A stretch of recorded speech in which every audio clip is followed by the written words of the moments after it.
মাহেশের রথযাত্রা বাংলার বুকে ঐতিহ্য ও ইতিহাসকে রথের চাকার সাথে যা এগিয়ে নিয়ে চলেছে কয়েক শতক ধরে। বছরে একটিবার আষাঢ় মাসে প্রভু জগন্নাথ গর্ভগৃহ থেকে বেরিয়ে রথে চেপে দর্শন দেন তার ভক্তদের।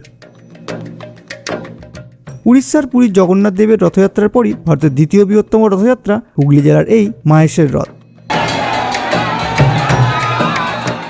ঐতিহাসিক ও বহুচর্চিত রথযাত্রা নিজের ক্যামেরা সহ চোখে বন্দি করতে আজকের অভিযান।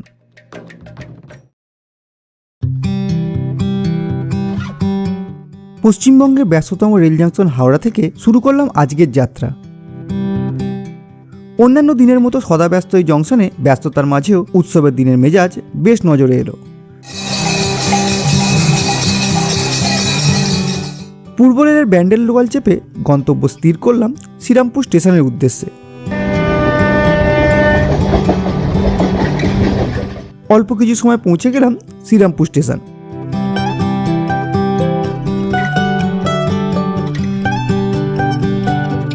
এবার বাহন টোটো।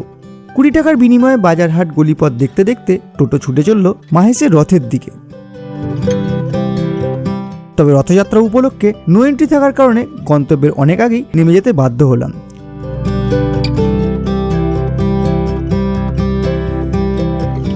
বেশ অনেকটা সময় আগে এসে যাওয়ার কারণে রথের মেলার ভিড় সেভাবে এখনো জমে ওঠেনি। তবে উৎসবে সাজো সাজো পথঘাট এবং সুরক্ষার জন্য বিশাল পুলিশি ব্যবস্থা নির্দিষ্ট করছিল। আর কিছু সময়ের পরই এখানে হতে চলেছে বিশাল জনসমাগমের মাঝে নবনীলাচলে মহাপ্রভুর রথযাত্রা উৎসব। অল্প কিছুটা এগিয়ে গিয়ে রাস্তার উপর নজর এলো বিশালাকায় এক তরুণের, আর তার পাশেই দাঁড়িয়ে থাকা জগন্নাথের সুসজ্জিত মাহেশের রথ। আবেগকে সাথে নিয়ে মাত্র কয়েক হাত দূরে থাকা মাহেশের রথকে সামনে থেকে দর্শন করার আগেই ঘটে গেল এক অঘটন।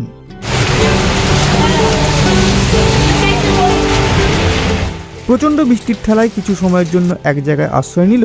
এত কাছে এসে হয়তো আর নিজেকে সামলানো বেশ কঠিন, তাই বৃষ্টি মাথায় নিয়েই ছুটে গেলাম রথের কাছে।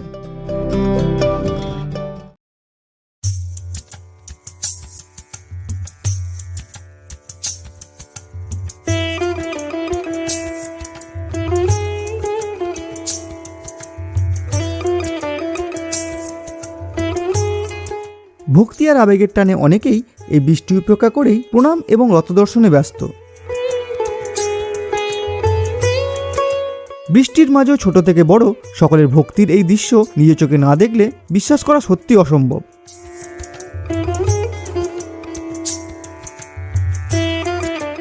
চারতলা লোহার ফ্রেমের উপর কাঠ দ্বারা নির্মিত মহেশের রথ আজ থেকে প্রায় 630 বছর ধরে যাত্রা করে চলেছে প্রতি বছর। তবে আজ যে রথ আমরা দেখছি তা নির্মিত হয় 1885 সালে। 1396 খ্রিস্টাব্দে প্রথম মাহেশের রথ বানিয়েছিলেন কোনো এক মোদক।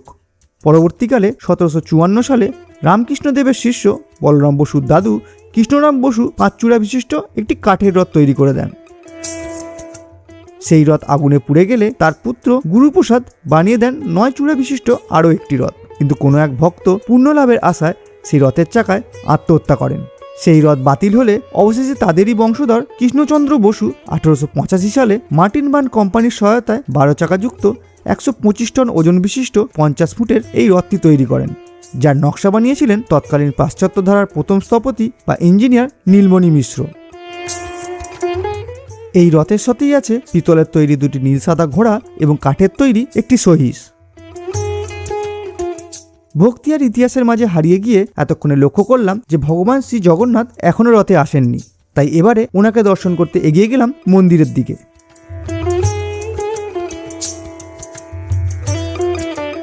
ভক্তি আর ভক্তের আগমনে মন্দির প্রায় কানায় কানায় পূর্ণ। বৃষ্টির দাপট কিছুটা পিছিয়ে রাখলেও ভক্তদের ঢলকে রোখা প্রায় আজকের দিনে অসম্ভব। সাত সিঙ্গারের পর রাজবেশ ধারণকারী প্রভু জগন্নাথ গর্ভগৃহ থেকে আজ বাইরে বেরিয়েছেন তার ভক্তদের উদ্দেশ্যে। তার এই দর্শনের জন্য ভক্তদের ভক্তি এবং উন্মাদনা বেশ লক্ষণীয়। খুব কাছ থেকে ওনার দর্শন নিয়েও আমি বেশ আবেগে আপ্লুত হয়ে গেলাম। পুরীর জগন্নাথ দেবের ন্যায় মাহেশের জগন্নাথ দেবের মূর্তিও নিম কাঠের তৈরি, তবে প্রাচীনকাল থেকে এখানে একই মূর্তি পূজিত হয়ে আসছে। পঞ্চদশ শতাব্দীর শেষভাগে ধ্রুবানন্দ ব্রহ্মচারী নামক এক পুরোহিত পুরীর জগন্নাথ দেবকে নিজ হাতে ভোগ নিবেদন করতে না পারায় গভীর বেদনায় ভেঙে পড়েছিলেন। পরে স্বপ্নাদেশে তিনি গঙ্গার তীরে ভাসমান নিমকাঠ দ্বারা জগন্নাথ মূর্তি নির্মাণ ও তার পূজা অর্চনা শুরু করেন।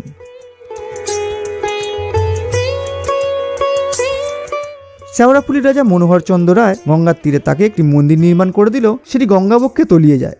পরে কলকাতা পাতুরিয়াঘাটা এলাকার নয়নচাঁদ মল্লিক বর্তমানের এই মন্দিরটি তৈরি করে মূর্তি প্রতিষ্ঠা করেন।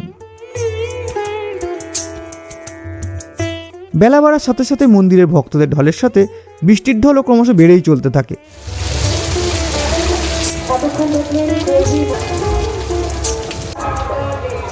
দীর্ঘক্ষণ অপেক্ষা করার পর বৃষ্টি থামার সাথে সাথেই অল্প অল্প করে রথ টানার জন্য মানুষের ভিড় জমতে থাকে ক্রমশ। অনেককেই দেখতে পেলাম খালি পায়ে চলেছেন রথের দিকে। এনারা সাধারণত রথের দড়ি টানার জন্য আগে থেকেই প্রস্তুত হয়ে চলেছেন।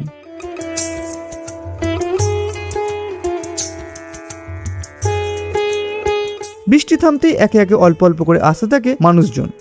একসময় যে রথকে ছুঁয়ে দেখতে পাচ্ছিলাম, মাত্র কিছু সময় পরে তার কাছে যাওয়া পর্যন্ত অসম্ভব হয়ে উঠেছে।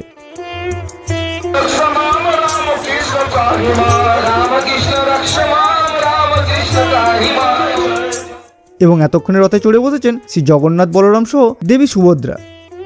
মাইকের অ্যানাউন্সমেন্ট ও ঘন ঘন নির্দেশিকা বারবার শোনা যেতে লাগলো রথের উপর থেকে।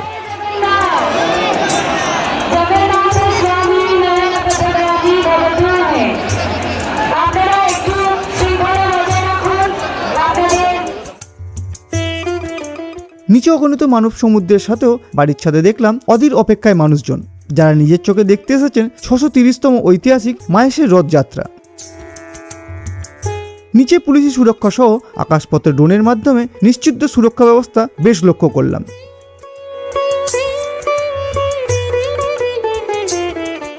অধীর অপেক্ষার পর একসময় শুরু হলো আরতি এবং তারপরে টান পড়ল রথের দড়িতে।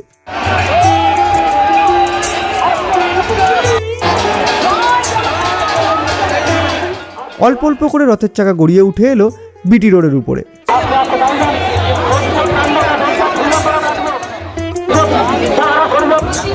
সতর্কবাণী ও নির্দেশনার সাথে খুব যত্নের সাথে এগিয়ে চলল মাহেশের রথ।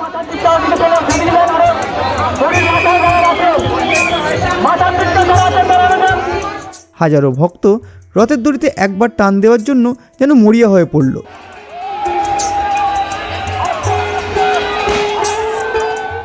লক্ষ্য করলাম প্রতিবার রথ থামানোর জন্য বন্দুকের গুলির শব্দের ব্যবহারের একটি প্রথা এখানে প্রচলিত।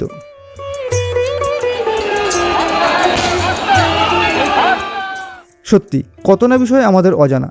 ধীরে ধীরে জগন্নাথ দেবের রথ এগিয়ে চলল তার মাসির বাড়ির উদ্দেশ্যে, আর তার সাথেই পূর্ণ হলো আমার বহুদিনের ইচ্ছা।